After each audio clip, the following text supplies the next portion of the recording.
So the basic idea of 1,000 True Fans was the idea that with technology, again, I'm a big pro technology. I think technology does so many things. That with this new technology of having direct contact with your customers, that the calculus of how many customers you would need to support you shifted. So I did a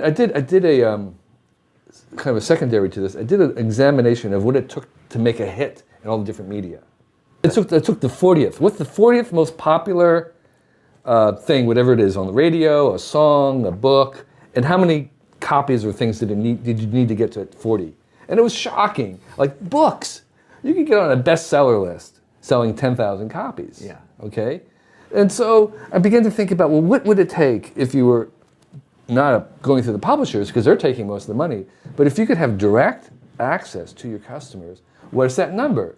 And then I was just doing kind of a mathematical calculation. Well, if you could have true fans who would buy whatever you did, who would come wherever you were singing, who would purchase each version and edition of whatever it is you produce, whatever it is. Mm-hmm.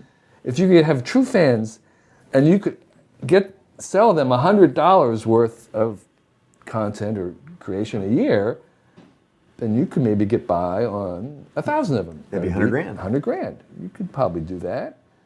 So even if that number wasn't correct, the order of magnitude was kind of there. Yeah. Saying that's not like a million. You don't need a million people. For sure, you don't need the. You don't need to be songs, platinum. Right? Yeah. You don't need to be out there. You can do something in a much more reasonable scale. And so, obviously, that number changes if you have more than one person, etc. Or if you want to have if you want an intermediate. But the idea was that this new technology allowed us to be at a scale that we hadn't done before.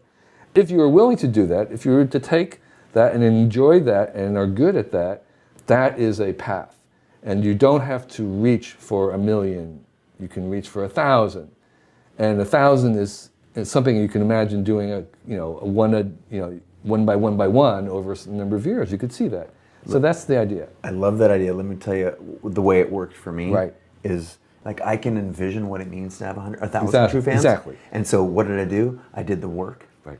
And I started building and making and sharing. Right. I called it create, share, and then like sustain by doing whatever you could until the time where you'd have 1,000 true fans. Right. And those 1,000 fans came so fast. Yeah. Because I looked at how achievable it was. Because 1,000 true fans, you could kind of almost know all the names of those. I mean, you can almost kind of see that in your head. Yeah, and I recognize people, and there are people going to me like, I'm Sammy Smith. Yeah, like, right. Sammy, you've been following me for years. Yeah, exactly, right. Like, it was reasonable. It wasn't like, oh my gosh, do I need to be the next Cartier-Bresson or whatever, whatever photographer or designer or entrepreneur that you aspire to be. I just needed to go to work. Right. And in that work, I found great joy. I was the amount of pressure that I put myself on. And I think this does go for people, even if you don't want or don't aspire necessarily to make all of your income or to make a life around this stuff. But just as a cycle of feedback, it just made it within reach. And I found that in doing that, not only was I creating a potential net for myself, but I was creating community because there's this relationship with the work that I was putting out in the world.